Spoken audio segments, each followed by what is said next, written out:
estivemos estudando aí um pouco da vida de Abraão já, e hoje o triunfo da fé. Já vimos alguns problemas na vida dele, hoje vamos ver mais alguns, não é? Os seres humanos são assim mesmo, né? Muito bem, vamos ver aqui, mentindo por omissão. Nós já vimos uma ocasião que ele mentiu, mas não mentiu, foi assim uma meia-verdade, não é? Até de acordo com a lei, parece que ele havia falado a verdade. Agora, como é que essa questão de mentir por omissão? Na verdade, ele mentiu de novo, né, pastor Edson? É interessante essa história, essa segunda história de Abraão, né? Um eco da primeira. Sim. Até alguns críticos chegam a dizer que a história é a mesma, contada de uma outra maneira, né? Mas aqui a gente percebe que os atores desse momento são outros atores. E Abraão cai no mesmo erro, na mesma falta de confiança em Deus, na mesma falta de entrega a Deus, crendo que Deus pode solucionar esses pequenos entreveros, e ele acaba mentindo novamente, né? Assim, se omitindo de dizer a verdade, caindo na mentira. Só para esclarecer, conte um pouquinho como é que ele fez, como é que foi essa questão da mentira. Talvez alguém não esteja familiarizado com a história de Abraão. Ele tinha a esposa que era bonita, porque se ele mentiu, com certeza era bonita, né? E ele ficou assim com medo que alguém, quem sabe, matasse a ele para ficar com a esposa, é isso? Porque como ela era muito atraente, né? E chamava muita atenção, era um costume de que se matasse o chefe da família para que se herdasse a esposa, e não só a esposa e os bens. E Abraão ele unia essas duas coisas que eram muito interessantes, né? Ele tinha muita riqueza, era um peregrino nas terras que ele andava, chamado em hebraico Ger, né? Ele peregrinava, não tinha um lugar de residência fixa, muitas riquezas e uma esposa muito, muito bonita. Então, ele preferia ceder a esposa, né? Criar uma situação onde ele não fosse visto como uma pessoa a ser eliminada, mas como alguém que pudesse haver uma negociação, né? Então esse é o caso aqui de Abraão com Abimeleque. Ele acaba ficando na dele, esperando que Abimeleque leve a sua esposa, e aí tem o desenrolar da história. Abimeleque fica extremamente chateado com o que acontece depois, porque Deus impede que Sara e Abimeleque fiquem juntos, e Abimeleque então: Abraão, por que você fez isso comigo? Por que você não disse a verdade? E a gente percebe aqui, pastor André, que Deus novamente impede essa situação, apesar de Abraão ser reincidente. Deus é extremamente misericordioso. Ele sabe que o filho dele falhou de novo no mesmo assunto, e mesmo assim, no final da história de Gênesis do capítulo 20, nós vamos encontrar Abimeleque dando coisas para Abraão para tentar ser abençoado por Deus novamente, porque o castigo de Deus foi contra Abimeleque. Sim. Diz aqui que a casa dele se tornou estéril, não podiam ter filhos. Nessa época, enquanto ele estava com Sara, ele não tinha mais filhos. As suas mulheres ficaram estéreis. Então ele pediu: o Senhor, o que eu faço? Eu achei muito interessante também, porque Abimeleque, ele sabe e conhece o Deus verdadeiro. E ele se comunica com Deus, ele percebe através do sonho que Deus está dizendo para ele: olha, você está fazendo algo errado. É muito interessante isso, Deus também se comunica com aquele que aparentemente não é filho dele. Ele tinha conhecimento do Deus verdadeiro e tinha temor do Senhor. E ao mesmo tempo quis também tirar satisfações com Abraão, como o pastor Edson falou. Mas como é que você faz uma coisa dessa assim comigo, rapaz? Por que não falou logo? Abraão explica, ganha ainda presentes e sai por cima na história. Por quê? Porque quando Abraão recebeu a promessa de Deus, que ele seria uma bênção, essa promessa, por mais que estivesse condicionada a ele seguir os passos de Deus, no momento que ele se arrepende, tudo volta a ser bênção na vida dele. Então é tremendo essa explicação que a Bíblia nos dá a respeito da falha de Abraão, e mesmo assim, pelo poder de Deus, no final ele sai vitorioso. Então, se por acaso a gente em algum momento falhar, se desviar dos caminhos de Deus, vale a pena lembrar que a única coisa que nos impede de voltar a receber as bênçãos, estar em comunhão com Deus, aquela paz de espírito, é simplesmente o arrependimento verdadeiro, a confissão do nosso pecado. Fiquei pensando agora, porque recentemente nós tivemos aí o mês de setembro, e lembrou-se novamente daquele 11 de setembro fatídico, né? E eu fico pensando em Sodoma e Gomorra, que foi um evento que havia passado também um pouco antes desse episódio aqui. E eu imagino que isso correu ali pela região da Palestina. E as pessoas também conheciam Abraão, especialmente porque onde ele ia passando, ele ia fazendo um altar. Eu acho que eles tinham conhecimento que o Deus de Abraão havia punido aquelas pessoas. E talvez, através do próprio Abraão, é que Abimeleque conhecia o Deus verdadeiro. Não é possível isso, pastor Edson? É bem possível. E também porque existia a bênção de Deus para Abraão, em Gênesis 12, era: eu abençoarei aqueles que te abençoarem e amaldiçoarei aqueles que te amaldiçoarem. Né? Uhum. E onde Abraão passava, aqueles que se uniam a ele, bênção. Aqueles que colocavam contra ele, o episódio de Ló, né, da guerra com os reis em volta ali. Exato. A mesma situação, aqueles contra Abraão, maldição, aqueles a favor de Abraão, bênção. Então é possível que essas histórias realmente tenham ocorrido e Abimeleque aqui estava mais preocupado em estar com Abraão para barganhar uma bênção ali divina do que se colocar contra, né? Assim como hoje acontece também, alguns querem ser amigos de Israel pensando na bênção. Exatamente. Um fator curioso só dessa história que é diferente do outro é que a Bíblia relata aqui que Sara também mentiu dessa vez. Na primeira vez, a Bíblia deixa uma narrativa só dizendo que foi Abraão que mentiu, e aqui nessa vez diz que Sara também disse a Abimeleque: ele é meu irmão. Então aqui Sara comprou a ideia de Abraão e entrou na mesma mentira no barco aí do Abraão. Bom, o tempo foi passando, nós vimos aqui a semana passada que Abraão foi ficando cada vez mais velho e não vinha filhos. E nós vimos que na semana passada, quando o próprio Jesus, com mais 2 anjos, visitaram a casa de Abraão e ali prometeram que dali 1 ano Sara estaria grávida. E finalmente isso aconteceu. Veio o bebê, não é? Eu sou pai agora, recém-pai, e obviamente tem aquela questão também de dizer que o sorriso foi devido a Isaac, que significa o riso, que é devido à risada que Abraão e Sara deram quando souberam, porque Abraão estava próximo dos seus anos, mas agora eles receberam o filho, foi um sorriso no rosto de Abraão, de Sara, finalmente o filho prometido chegou, aquele que daria sequência à descendência prometida por Deus, que seria incontável, que seria imensa como a areia do mar, como as estrelas do céu. E agora Isaac traz alegria para aquela família. Então eu fico imaginando como, eu sei agora um pouquinho, como que é essa sensação gostosa de segurar o seu filho nos seus braços, sonhar coisas para o seu filho. Deus colocou Isaac na vida de Abraão e Sara para ser uma bênção também. E eu fico pensando, a alegria também de Abraão, porque falou, sabia que Deus ia fazer isso, né? Olha, tanto tempo esperando e orando, falou, Senhor, vai ser aqui o meu servo, Eliezer, Senhor, quem sabe com a serva da minha esposa, vai ser esse, Ismael. E Deus dizia, não é esse, né? E finalmente Deus cumpre. A alegria, vocês que são pastores, com certeza devem lá na sua igreja encontrar pessoas que teve uma prece atendida e viram estampada a alegria da pessoa dando o seu testemunho, não é verdade? É algo gratificante.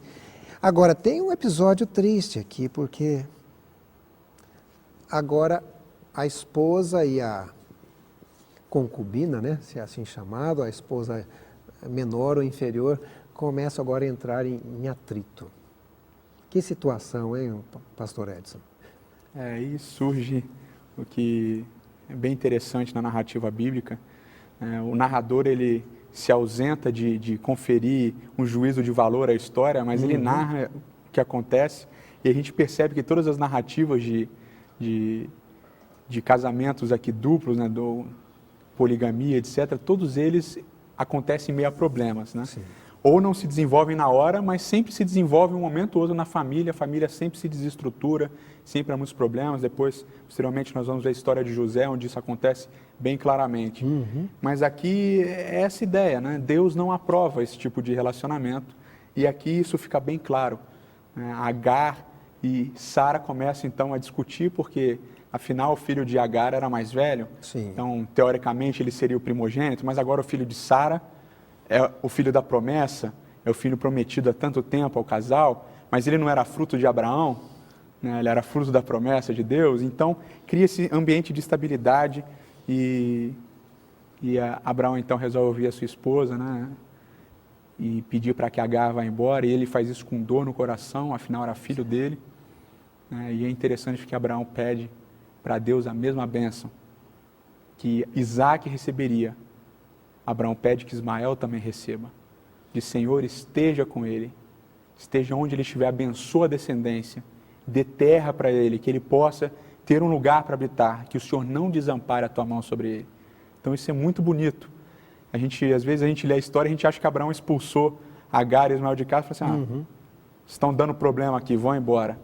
Abraão não, Abraão faz com dor no coração, ele ora: Senhor, não desampare o meu filho, esteja com ele onde ele estiver. É muito bonito essa parte. Vamos falar um pouquinho, pastor André, sobre este episódio. Deus parece que pede algo a Abraão, é impossível. O que foi que Deus pediu para Abraão? A primeira coisa que me chama a atenção aqui, Jonathan, é o seguinte: Abraão, em comunhão com Deus, em algum momento, ouve a voz de Deus, mas essa voz de Deus pede algo, assim, impossível. Eu creio que se fosse eu no lugar dele, provavelmente eu pensaria: não pode ser a voz de Deus, porque o conteúdo do pedido não bate com a palavra de Deus. Mas Deus não coloca esse pedido no início da vida de Abraão. Abraão já vem de uma experiência com Deus, de um caminhar com Deus, de falhas, mas também de muitas vitórias, e ele continua ao lado de Deus. E agora Deus quer revelar para o seu filho o plano da salvação, não somente de uma forma externa, intelectual. Ele quer que o seu filho, Abraão, seu amigo, ele aprenda e sinta, e com isso tem uma revelação maior do que é o plano da salvação. Então Deus fala para ele: tome o seu filho, e ele faz questão de dizer aqui em Gênesis capítulo 22, Sim. Toma teu filho, teu único filho. Ele faz questão de dizer: é o único, esse é o da promessa, você só tem um, aquele que é fruto da promessa, que é objeto do seu amor, a quem amas, diz aqui, e vai-te à terra de Moriá, oferece-o ali em holocausto, sobre um dos montes que eu te mostrarei. O pedido impossível, mas Abraão, ao mesmo tempo, ele conhecia a voz de Deus. Ele sabia que era Deus que estava pedindo, e pedindo algo que ia contra os mandamentos. E agora, o que fazer num dilema desses aí? Abraão, ele não teve dúvidas, apesar da tristeza no seu coração. Ele sabia quem estava falando. Olha como é importante a gente conhecer a voz de Deus. Porque algumas vezes Deus vai pedir para nós coisas que nós nunca imaginaríamos. E se nós estivermos em comunhão com Ele, nós não entenderemos, mas saberemos que é a voz dEle, que é Ele mesmo que está pedindo. E Ele pede agora para pegar esse filho e levar para o monte para sacrificar. E eu não quero nem imaginar como é que deve ter sido o coração de Abraão nesse momento. Exatamente. Eu também não sei como é que ele escondeu de Sara, né? Porque a tendência... As mulheres têm assim um sexto sentido. Ela deve ter perguntado: tem alguma coisa errada? Não. Alguma coisa tem, mas não quer me contar, né? Eu imagino isso. E agora ele vai até o Monte Moriá. Uma coisa interessante é que eu fico pensando que Abraão ficou pensando naquele caminho: não, Deus vai achar uma saída. O que será que ele vai fazer, né? Deve ter um motivo para isso. E quando chega ali no Monte Moriá, que está ali em Jerusalém, e algumas pessoas dizem o seguinte, que o Monte Calvário seria um prolongamento do Monte Moriá, que foi cortado ali quando construíram os muros, então seria muito próximo do lugar onde Jesus foi crucificado mesmo, né? Agora, ele vai, mas o que chama atenção é que Isaac não fugiu, não correu. Alguns fatores aqui interessantes, né? Em primeiro lugar, essa questão do Isaac, né? Na tradição judaica, esse momento da história de Abraão é chamado de Akedat Yitzhak, a amarração de Isaac. Ou seja, a história não é conhecida pelo lado de Abraão, ela é conhecida pelo lado de Isaac, ou seja, ele foi amarrado, né? Ele se permitiu ser amarrado. Agora, aqui alguns fatores interessantes do texto, a parte textual muito rica, aqui em Gênesis 22. Em primeiro lugar, a parte emocional de Abraão. Imagine, Um pouquinho antes aqui desse capítulo, Deus aparece a Abraão, corta os animais no meio, nós já estudamos isso aqui, Sim. aquela aliança, e Deus diz a Abraão, não é agora que você vai ter a terra. Nem agora que você vai ver a areia, sua descendência como a areia do mar, não é agora. E aí, mais na frente, Deus pede o filho. Abraão fala assim, mas Senhor, fica imaginando Abraão discutindo com o Senhor, o Senhor prometeu agora, já disse que não vou ter a terra agora, e agora vai me tirar o filho? Ou seja, tudo que era meu, que o Senhor prometeu, já era. Esse lado emocional, e aqui a Bíblia não relata esses 3 dias de viagem ao Moriá, mas ele deve ter tido um confronto com Deus assim tremendo, né? De um lado, questionando a Deus. Por que, Senhor? E se a gente lembrar do livro de Jó, é importante a gente salientar que não é errado questionar a Deus. Eu fiquei pensando uma coisa agora que o senhor disse. Ele saiu de Beersheba, ou Berseba, como dizem, em direção a Jerusalém. Bom, de carro isso leva 1h30, 2 horas. Ele levou 3 dias. Eu imagino, mesmo a pé não ia levar 3 dias. É possível que ele levaria mesmo. Atrasadinho. Eu acho que ele está porque atrasando um pouquinho. Estava bem pensativo também. Agora, um fator textual muito importante é que quando Deus aparece para Abraão, é claro que Abraão reconhece a voz de Deus, mas Deus ele vem com a mesma fórmula que ele veio no capítulo 12. Deus diz, Lech Lechá. Abraão, vai-te. E esse designativo Lech Lechá, ele só aparece para Abraão. E só aparece 2 vezes na Bíblia inteira, esse imperativo. Abraão vai. Ou seja, a mesma fórmula que Deus usa em Gênesis 12. Em Gênesis 12, Deus diz, Abraão, sai da casa do teu pai, da tua parentela, e vai para um lugar que eu vou te mostrar. Em Gênesis 22, Abraão, sai, vai para um lugar que eu vou te mostrar, Moriá, e agora você vai sair da tua descendência. Primeiro ele sai da casa do pai, agora ele vai deixar o filho. Ou seja, tem a mesma estrutura, as mesmas estruturas são usadas nos 2 capítulos. Ou seja, Abraão reconhece e Deus ele também deixa bem claro, Abraão, ali foi um teste, aqui é um teste também. Então isso fica bem claro no texto, é um momento muito curioso aqui do narrador. Uma coisa que você falou me chamou a atenção, o fato de Isaac deixar-se amarrar. Jesus também deixou-se ser crucificado, né, pastor André? Verdade, aqui a gente vê mais uma vez esse processo de ensino de Abraão. A gente vê mais uma vez o tipo de Cristo em Isaac. E Abraão deveria passar pela situação, pelo menos aproximada até onde humanamente possível, pela qual Deus passaria com o seu filho aqui nesta terra, que veio para salvar o mundo e se entregou para ser morto. Eu acho muito bonito, por mais que seja muito conhecido, eu gosto de ler esse texto, verso 8 do capítulo 22. Quando Isaac pergunta para ele, pai, eu estou vendo tudo aqui, mas está faltando uma coisa. Sim, sim. O que está faltando? Está faltando o cordeiro para o holocausto. E aí o verso 8 respondeu a Abraão, Deus proverá para si, meu filho, o cordeiro para o holocausto. E seguiam ambos juntos. Isso aqui me dá uma força pessoalmente, em momentos de dificuldade, em momentos de tristeza, em momentos de dor. Eu posso ter a certeza que meu Deus está ao meu lado, mesmo que eu não entenda, mesmo que eu não veja saída, Deus proverá para cada um de nós a saída. E ao mesmo tempo Abraão não sabia disso ainda, mas Deus já sabia, que depois Abraão seria um filho de Deus muito mais completo, que poderia testemunhar muito melhor, que compreenderia muito melhor o plano da salvação. Portanto, Deus proverá para si, meu filho, o cordeiro para o holocausto, é o ato maior de fé que Deus pede para cada um de nós hoje, nas nossas circunstâncias também. Nós sabemos, pastor Edson, que existe uma ramificação dos judeus que aceitam a Jesus como Messias. Eles veem nessa história de Abraão uma ligação com o Messias vindouro, Jesus Cristo? Olha, é interessante, Jonathan, a gente notar que a tradição judaica antiga, rabínica inclusive, associa Isaac a um tipo do Messias, sim. Essa tradição antiga, obviamente, só não faz a ligação com Jesus, mas eles associam essa história ao Messias, porque é uma história, um verso muito interessante, bem claro, Gênesis 22, versículo 12, isso fica muito claro, essa tipologia que Deus está usando com Abraão, porque o anjo disse, não estendas a mão sobre o rapaz e nada lhe faças, pois agora sei que temes a Deus, porquanto não me negaste o filho.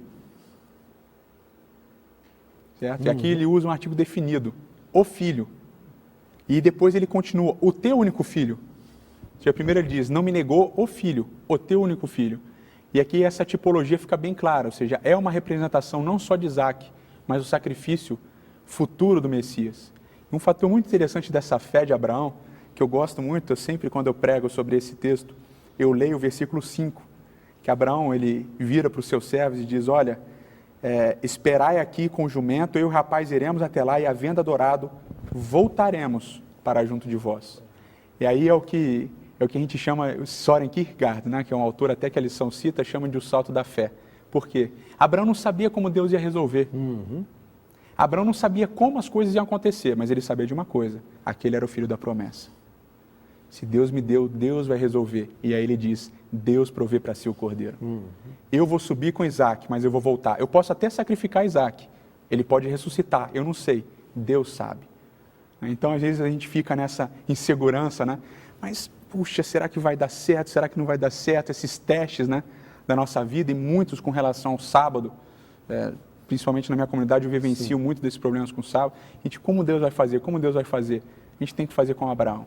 Deus vai resolver. Tenha fé. Ele vai prover o cordeiro. Apenas confie que ele vai prover.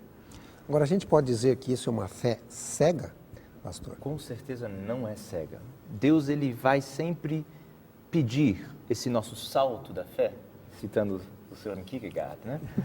Ele sempre vai pedir de acordo com a nossa maturidade e experiência com Ele. Ele pediu saltos diferentes de Abraão, conforme a maturidade e a comunhão que ele tinha. Mas a experiência e o conhecimento de Deus já criavam uma base para que essa fé transcendesse de fato a razão, mas tinha um fundamento sólido. Deus nunca vai pedir de nós algo que a nossa razão e a nossa experiência, em primeiro lugar, com Ele ainda não tem condições de fazer. Obviamente, tudo pelo poder do Espírito Santo. Sim. Mas o salto é de acordo com o caminhar que nós já temos com Deus. E agora, Abraão chega no ápice. Ele está no topo da fé. E agora Deus pede aquilo que é o mais difícil, porque o resto seria razoavelmente fácil para ele. Mas o filho da promessa, eu gostei muito como o pastor Edson colocou. Voltaremos. Ele sabia que era o filho da promessa, de fato. Mas ele não titubeou.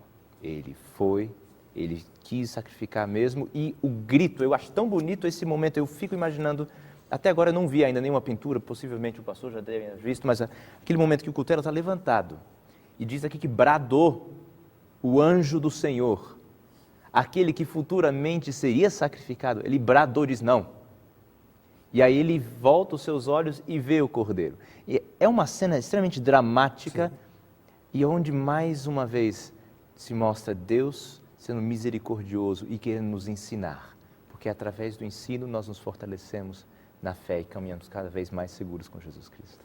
E quando Deus ordena a ele que ofereça o seu único filho, ele vai até lá e realmente... Será que ele não estava fingindo não, pastor? Estou pensando aqui, pastor Edson, porque alguém pode, né? Falar assim, Senhor, acho que eu vou, olha, né? Não se pode enganar a Deus, mas como será que Abraão agiu nesse episódio? Uma tradição judaica é bem interessante quando fala desse episódio. Ela diz que quando Abraão levantou o seu cutelo, ele não ficou olhando para o lado para ver se Deus tinha mandado o cordeiro. Senhor, o cordeiro, eu levantei o cutelo, o cordeiro está onde? Senão eu vou ter que matar meu filho mesmo. A tradição judaica diz que ele levantou o cutelo e na mente e no coração dele ele já tinha matado seu filho. Era para valer mesmo? Era para valer mesmo. Por isso que ele é chamado o pai da fé. Já desde a tradição judaica muito antiga, Abraão é conhecido como o pai da fé, porque ele não titubeou. Ele não ficou olhando para o lado, senão ele não seria o pai da fé. Então esse é um fator interessantíssimo aqui dessa narrativa. Abraão certamente mataria o seu filho. Olha, tem um texto em nosso guia de estudos que é colocado o seguinte, mostrando esse exemplo intenso de fé de Abraão, e diz assim, por mais intenso que seja este exemplo, ele mostra que a fé significa obediência a Deus e que só uma fé revelada em obras é salvadora. Tiago fala a respeito desse relacionamento entre fé e obras, mas alguns dizem que hoje vivemos pela fé, debaixo da graça, as obras não são mais importantes. Como é que a gente faz um casamento desses dois pontos? Pois é, interessante. Eu gosto muito de Tiago. Gosto demais mesmo. E Tiago, ele é meio mandão, né? Quando a gente vai ler, dos 108 versos da epístola inteira, 50% está tudo no imperativo. Ele está tudo, mano, faça isso, não faça aquilo. É por aqui, não é por ali. Mas a gente também tem que entender o contexto no qual ele escreveu a sua carta. Ele estava escrevendo para pessoas que já haviam aceitado Jesus Cristo como o Senhor de suas vidas. E agora ele estava dando dicas práticas. Porque enganoso é o coração do homem, então ele estava dando algumas fórmulas para realmente perceber, para que eu perceba, não no outro, mas em mim, se eu estou de fato em comunhão com Deus ou não, se é somente um sentimento que eu mesmo estou produzindo, porque eu quero me enganar, porque meu coração me engana. E aí, Tiago, agora ele vai dando dicas, vai falando sobre fé e sobre obras. Existem até alguns grandes estudiosos, Lutero entre eles, que diziam que era pista de palha, mas eu creio que não haviam pego o espírito de Tiago. Ele estava falando com pessoas que já haviam aceitado Jesus Cristo, e agora ele diz, você que já aceitou, é o seguinte, é por aqui que vai. A fé, ela é válida, mas a fé só existe quando há o resultado da fé. O fruto da fé são as obras. E a gente deve pensar no fruto, e tem o nosso amigo Paulo, que também escreve sobre isso, né? Fala o fruto do Espírito, quais são, e nós temos que verificar se eu tenho bondade crescendo em meu coração e na minha vida, se eu tenho longanimidade, se eu tenho autocontrole e todo outro fruto que aparece lá em Gálatas. E ele fala sobre a necessidade de se verificar. Tem muita gente que pega isso aqui e diz, não, eu vou verificar se o outro está com fé de verdade, vamos ver suas obras. E Tiago não está falando a respeito do próximo, ele está falando de autoavaliação com o poder de Deus. Ele está falando, verifique aí, verifique se você de fato está com Deus. Como é que andam as suas obras? O que você anda fazendo? O que você anda pensando?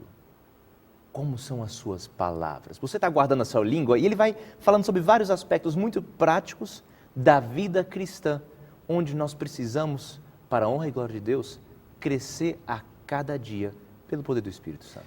Porque na verdade, a gente lembra inclusive que as pessoas que foram chamadas de cristãos, é porque eles faziam as obras que Cristo fazia. Se eles não tivessem feito as obras que Cristo fazia, não teria sentido chamá-los de cristão, né? Só um complemento aqui, que eles chamam Abraão da dispensação da fé, não é mesmo? Que Abraão só precisou da fé.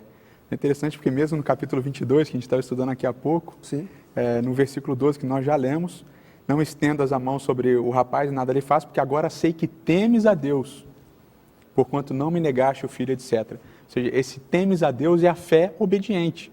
Ou seja, a fé de Abraão é uma fé de obras. A fé em ação. Exatamente. Deus fala, Abraão, eu quero o teu filho. Abraão não diz, Senhor, eu creio em ti, mas o meu filho vai ficar aqui em casa. Eu creio que o Senhor é Deus, etc., mas o meu filho vai ficar aqui em casa. Não. Deus pede, Abraão vai e faz. Porque a fé e a obra, né, ou a fé e as obras, elas estão totalmente relacionadas. Você não tem fé, você não tem obras. Se você tem obras, você pode não ter fé. Mas se você tem fé, você tem obras. Agora, tem um detalhe, hein? Numa sociedade machista, como de fato era naquele lugar, até hoje ainda, né? Sara também é mencionada na galeria de heróis ali como mulher de fé. Mas ela duvidou. Como é que é colocada Sara ali como uma mulher de fé? Esse é outro fator curioso de como Deus funciona com o ser humano, né? A gente pode lembrar de mesmo Paulo falando dos santos, né? Escreva aos santos de tal cidade, escreva aos santos de tal cidade. E o Paulo mesmo é o primeiro a dizer que todos somos pecadores, não há um justo sequer, todos pecaram. Ele se inclui, né? Inclusive. Exatamente, eu sou o menor de todos. Eu sou o maior pecador. O maior pecador, o menor de todos os homens. Então é interessante como a ideia de Deus é diferente da nossa. Aquele que tem fé não é aquele que nunca duvidou. Não é aquele que nunca riu das promessas de Deus. Falei assim, isso nunca vai acontecer. Não é esse. É aquele que, apesar de duvidar, que apesar de rir, ele continua crendo. Ele diz, olha, isso é impossível de acontecer e rir, mas ele crê que Deus pode fazer. Esse é muito interessante, é o paradoxo, né? Sim, sim. Eu acredito muito também que aqui tem uma dificuldade para a minha vida. Porque muitas vezes eu vou julgar o próximo baseado em um episódio da vida daquela pessoa que teve relacionamento com a minha vida. E o que acontece? Para mim, aquela pessoa está perdida. Eu estou com aquela mágoa no coração, me machucou. A pessoa o que fez estava fazendo sob influência de Satanás mesmo. E para mim, aquela pessoa, então, nunca mais se recupera. Então, é importante separar pecado de pecador, algo que Deus faz com muita clareza e a Bíblia mostra. Quando aparece lá em Hebreus capítulo 11, deixa muito claro, Deus separa pecado de pecador. Se o pecador de fato se arrepender do pecado, deste afastamento de Deus. Então, eu aplico isso muito à minha vida. Pessoas que de repente me magoaram em algum momento e de repente já lhe magoaram em algum instante. Como é importante a gente saber que da mesma forma que a gente pode voltar para Deus 10 minutinhos depois, confessando nosso pecado e voltarmos a ser filhos de Deus, o outro também pode. Emocionalmente é uma coisa que não é fácil de resolver, mas pelo poder do Espírito Santo, se eu peço a Ele, força, Senhor, eu estou magoado, eu estou triste, e na minha cabeça essa pessoa aqui é do inimigo, mas por favor, tire isso do meu coração, para que eu encare essa pessoa como salvo mais uma vez. Eu creio que assim, caminhando com Jesus Cristo, olhando para os outros, não como uma vez errado, sempre errado, Sim. vai facilitar muito a nossa convivência humana com o próximo e vai refletir de fato a fé que nós temos num Deus verdadeiro em obras, obras de amor, em atitudes, em palavras e até pensamentos. Maravilha. Mas a história não termina aqui, porque Abraão pensava no futuro agora de seu filho e envia o seu servo a procurar uma esposa para ele. Mas por que não procurou uma ali mesmo? Ele devia ter conhecido, passou aquela cidade, aquele país todo de ponta a ponta, aqueles reinos, devia ter uma moça boa ali. Por que ele teve que buscar uma moça lá distante? Teve que buscar alguém que era temente a Deus, né? Que conhecia o Deus de Abraão. Então ele manda a sua casa, né? Os seus parentes distantes, etc., para que possa vir uma esposa que conhece o Deus verdadeiro, que é temente a Deus, é uma pessoa justa. E aí ele manda o seu servo, então, Eliezer, até o encontro da família de Rebeca, né? E tem todo aquele teste que Eliezer faz, né? Senhor, eu estou aqui, a moça que vier e servir água aos camelos, etc. e tal. Isso quer dizer que não só Abraão era temente a Deus, os servos que o seguiam também conheciam o Deus de Abraão, é isso? A influência que ele tinha, né? Novamente, Testemunho, o testemunho que ele dava dentro da sua própria casa, né? Sim, sim. E em casa é geralmente onde a gente é a gente mesmo, onde a gente tira as máscaras. Muitas vezes na igreja a gente se porta como bonzinho, ou como pessoa cordial, etc. Mas em casa é que a gente se revela de verdade. E aqui isso demonstra que Abraão em casa, sem as máscaras, né? O Eliezer era o mais próximo dos seus servos, Abraão era a mesma pessoa e testemunhava do mesmo jeito. Ou seja, aqueles que estavam com Abraão confiavam nele e confiavam no Deus dele porque ele dava bom testemunho disso. Impressionante. Muito bem. Pastor André Gonçalves, o que mais a gente poderia tirar aqui de lições e seriam assim as suas palavras finais aí em 2 minutinhos sobre o assunto? São 2 aspectos que me chamam a atenção que eu gostaria de dividir com aqueles que estão nos assistindo. Primeiramente, Abraão conhecia a voz de Deus. Aquele que conhece a voz de Deus, ele dificilmente erra, só se ele realmente quiser. E é interessante que lá em João, nós vamos encontrar a parábola do bom pastor, o pastor que guia suas ovelhas para dentro do aprisco, mas é pela voz que ele as conduz. Nós precisamos buscar conhecer a voz de Deus, e Abraão é um exemplo nisso aí. Ele não estava no início do seu caminhar com Deus, mas de fato ele conhecia a voz de Deus, e mesmo indo contra tudo aquilo que ele já sabia antes, ele já estava certo e com a certeza absoluta que Deus sabia o que estava fazendo. Portanto, ele confiou, ele deu o salto da fé. Outra coisa, esta fé, ela produz obras. Não porque nós queremos produzir obras por força própria, mas porque a fé é ativa. Como trouxe obediência de Abraão, também vai trazer obediência à palavra de Deus e à voz de Deus em nossa vida todos os dias. Minha vontade, minha oração para a minha vida e para todos aqueles que estão nos assistindo agora também, é que eu ouça a voz de Deus, mas não somente ouvir, mas seguir obedecer a esta voz, para que eu seja um verdadeiro testemunho como Abraão foi naquele episódio. Muito bem. Pastor Edson Nunes, fale um pouquinho, nas suas palavras finais também, como esse exemplo de Abraão no Monte Moriá mudou inclusive o nome de uma cidade.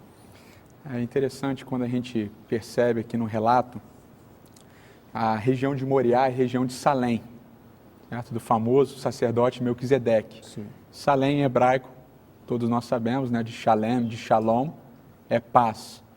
E Abraão, quando ele, desde o início da sua trajetória, com Isaac subindo esse monte, já no verso 8 ele diz, o Senhor proverá. E esse vem do verbo hebraico irie, né? O Senhor proverá.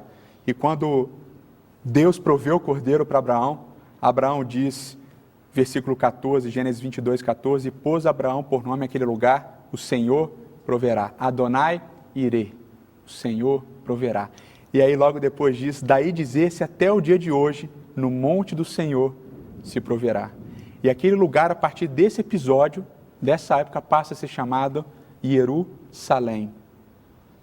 Prover paz. No monte do Senhor se proverá a paz. Séculos mais tarde, Salomão constrói o seu templo, lugar santíssimo, segundo a tradição judaica, fica exatamente no mesmo lugar onde Abraão ergueu o seu altar. E ali depois, mais alguns séculos, Jesus morre exatamente em Jerusalém. Justificando essa história, justificando essa tradição, porque no monte do Senhor se proverá a paz. E é por isso que esse lugar é tão simbólico até hoje. Quando nós falamos que esperamos a nova Jerusalém, Sim. nós esperamos o lugar onde Deus vai trazer a definitiva paz. Só Ele pode prover a paz. E é isso que a história de Abraão diz. Só Deus pode prover a paz. Proveu para Abraão, pode prover na sua vida e vai prover quando a nova Jerusalém descer dos céus ataviada como uma noiva.